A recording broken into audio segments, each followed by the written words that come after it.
Ever since Overwatch 2 was released behind the scenes, I've been going on about this thing called the skirmish playstyle. To me, it's really the only way to approach organised games in 5v5, but to understand why it's so important in Overwatch 2, we have to look at how fights have changed between 6v6 and now.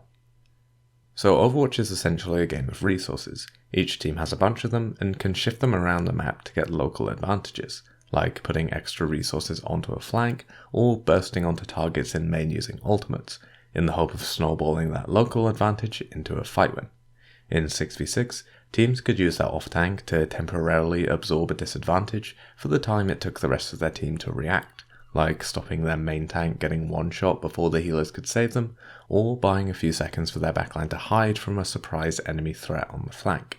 But in 5v5, we just don't have a spare player to absorb that resource disadvantage, so we see default comps and setups play very differently as a result of that threat of getting burst. All team comps prioritize escape options, both through range and through movement or defensive cooldowns. Almost all comps like to open fights with their supports at a safe distance, ranged DPS leaning on the flank, peeking as wide as their escape cooldown allows them to, with a tank and flanker or enforcer getting pocketed forward into position so that they don't have to waste those valuable escape options, which of course does include the tank's health pool. This rough setup is the adaptation to no longer having that sixth player to absorb any local disadvantage, since all players in this setup have their escape options open if they end up being the one to get focused. I'll link a couple videos on this setup if you want a more in-depth look. However, as well as helping defend versus those local resource disadvantages, that potential for the off-tank to absorb also enabled teams to play aggressive more freely. They could stage pushes into the enemy setup, going into uptime and using their health pools and cooldowns to fight, even if they weren't expecting to win off of this first cooldown trade, since they knew that once their uptime ran out, and they needed to back up and go into downtime, their off-tank would be able to absorb enemy pressure and resources while their team was resetting their cooldowns. This is called stabilizing, and it's what led to most fights in organized 6v6 having that kind of push and pull feeling. Teams would start pushing in and use resources and ultimates, and if they didn't get enough of an advantage to full commit, or the enemy used a bunch of ultimates themselves, they would pull back and stabilize, trying to absorb the enemy counterpush. Then, once the enemy uptime ran out, they could push back in using fresh cooldowns and any ultimates they'd built during that first cycle.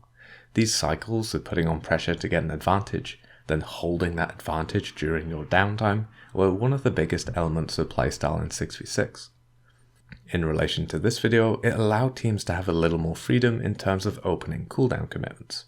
Monkeys could jump in aggressively with the knowledge that their Tsar would bubble them, then close distance to hold space while the monkeys' cooldowns came back. Or Ryans could walk in using their shield, health pool and Maywall to brawl, knowing that their diva was there to matrix them back into cover so that they could heal back up. That ability for the off-tank to absorb enabled teams to make opening resource commitments without expecting to immediately win a fight, because they had enough spare defensive cooldowns to absorb the enemy counterpush. In 5v5, however, we don't have that off-tank, and so it's incredibly difficult to stabilize in the same way that we used to. If you're the first team to commit and use cooldowns, but you don't get a major advantage, the enemy will push back in and catch you before you can reset your resources. You just can't absorb that counterpush without the sixth player. It works like this because of Overwatch 2's default setup and the reliance on escape cooldowns. All players will look to put pressure on in their own way, while making sure that they have some sort of option to disengage. We see this with monkeys using Ana Pocket to close distance, so they can start fights healthy and with full cooldowns. We see this with Sojourns peeking wide, but just in range to slide back to safety. And even with Briggs who can play close to hold a lane and keep LOS on flankers, but still ready to bash away if needed. Crucially, these players are also distanced far enough apart from each other that they won't all get caught by the same engage. What the setup means is that if the enemy make an opening commitment onto one of these players, the target should be able to escape alive and trade their defensive or disengage cooldown for a disproportionate amount of enemy attention and resources, even if they do eventually get caught. And this completely opens up the enemy to one of those counter pushes, because they are now low on resources and without the off-tank who could traditionally absorb that disadvantage. And it's this difficulty in stabilizing after a non-decisive uptime that's really controlled a lot of the macro playstyle in Overwatch 2. One example being the topic of this video, and another good one being the way that teams in 5v5 tend to ruthlessly commit to getting trade kills once the fight starts to devolve. something we saw teams like Seoul use to great effect in the kickoff clash. So with that stabilization difficulty in mind, teams have to find a way to ensure that the first real cooldown trade gives them enough of an advantage to win the fight, otherwise they just won't survive the following downtime. This is where the skirmish playstyle comes in, since the only reliable way to do this is to force the enemy to commit something first. That process of forcing the commitment is the skirmish playstyle. Typically there's two types of commitment we're looking to force to create an opening, the first being resources and the second being positional commitments. Resources are those obvious things like health pools and shields, plus those all-important cooldowns like Lucio Amp, Queen Shout, Dash, Slide, Nade, and so on. Those resources are what allows the team in the 5v5 default setup to absorb that opening push. So if we can force the enemy to use those resources without much of a return, then it should be pretty easy just to push into them, since they won't have their escape options open. Positional commitments are a little more complicated. Obviously there is a decent amount of overlap with resources, since if you use your movement cooldowns to go in, then you're committed both positionally and with regards to cooldowns. But really we're looking at positional commitments in terms of whether or not you have an escape open. For example, a Genji can jump over Ryan's head, spamming him with right clicks as much as he wants, but he isn't positionally committed as long as he's in range to dash back to safety. The other big positional commitment that we see is when players are forced to hide, which usually means breaking their default setup. We can imagine a team that gets pressured from the flank at the same time as getting windowed. If they're forced to hide and so are unable to contest the enemy approach, we can see them getting pinned in place as a positional commitment that gives us a solution for an engage. In some situations, making the enemy team take a split can be a positional commitment too. If your setup is so strong that they have to take wide angles, but your comp is fast enough to push on to one of their split units before the other can do anything meaningful, then that's a solution for an engage via a positional commitment. The Junker Queen comp is probably the best at this though, so I'll talk about that more in another video. It's also worth bearing in mind that what is and isn't a positional commitment will depend on the comp matchup and the ults that both teams have. Like there's some situations where a monkey can use his jump to get close to the enemy, but into a position where he can still absorb that disproportionate amount of resources, either because of smart positioning or because he has nano or primal ready to use. Similarly, positions for backline heroes that wouldn't usually be positions of commitment versus monkey comps might end up being positions of commitment versus a comp like Junker Queen Lucio, who can cover a huge amount of distance with their 2 speed cooldowns. Working out what is and isn't a positional commitment, as well as working out when it's worth committing positionally yourself, can tell you a lot about how certain comp matchups work, which is why it can be a pretty useful metric. So to force these types of commitment, we need to find a way to put so much pressure on the enemy team that they have to commit something, while we still have our escapes open. Ranged threat is the easiest and most common example of this. Players are constantly looking to slowly widen their angles and force the enemy to do something. The ideal situation is that you shoot them, they commit important resources like health pools and defensive cooldowns, then since they've committed resources first and have less ability to punish you, you now have the freedom to commit positionally and widen that angle beyond your initial escape option.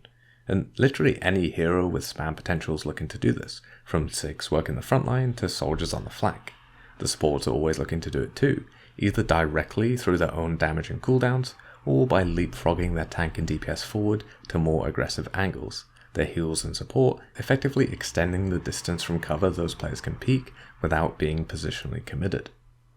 A lot of the time, however, the enemy won't just sit there and take it, but this is why we're holding our escape options open, since we can slowly widen our angles until our threat is so great that the enemy are forced to commit both positionally and with resources to deny those angles, at which point, because we are intentionally forcing this type of commitment, we should be ready to kite back and peel versus that engage, an engage which should be fairly easy to survive because it was forced, and one that we should be able to chase and counterpush before the enemy can reset those resources that were just forced out. One reason this works so well is that it can let us choose what time the enemy hit their flanks. If we know there's a tracer lurking in the wings, but we can't really afford to find and push her out, playing to force a commitment by taking angles will decide when she commits as well, and if we know the rough time she's going to hit the flank, it makes dealing with her 100 times easier. While usually it is going to take some time to work our way onto those angles and put out the threat that will either force defensive cooldowns or bait a push, we can also cheat by using ultimates. One of the best usage of ults like Visor and Overclock is to instantly put out so much threat that the enemy will be forced to commit, either by pushing in quickly before you do too much damage, or by hiding and letting you take all the angles. It doesn't even really need to be ranged ults to force that commitment either. You could do the same with a Rally Blade, but by using Rally a few seconds before to force one of those commitments, then going in with Blade now that the Rally has opened up a solution. Whereas if you just popped them both at the same time and ran in without forcing a commitment, the enemy stand a good chance of kiting them out and wasting both your ults. Like with that last example, we can see how the threat doesn't even necessarily need to be poke-based, like how frontline duos can force commitments just with the threat of their engage. They can afford to use cooldowns for this too, as long as it isn't such a heavy commitment that they lose their escape options. For example, we can think about the way that those early Zarya comps used their brawl threat in the frontline to force opening dive commitments that their backline would be ready to catch, or the way that they could use a bubbled Reaper TP to force positional and cooldown commitments from their enemy backline that would then stop them supporting the frontline. I'll link a video that gives more context on these Zarya examples and how they were able to force these engages without making major commitments themselves. Finally, as well as that brawl and dive threat, frontline duos can also use objective pressure to force commitments. This can be as simple as a Rein Mei threatening to capture the point and so forcing enemies to commit into brawl range, but it could also be something like a Doomfist Tracer team currently defending the objective but hiding out of enemy LOS in a way that is going to force the enemy to swing out and commit positionally, which will create some sort of solution for an engage.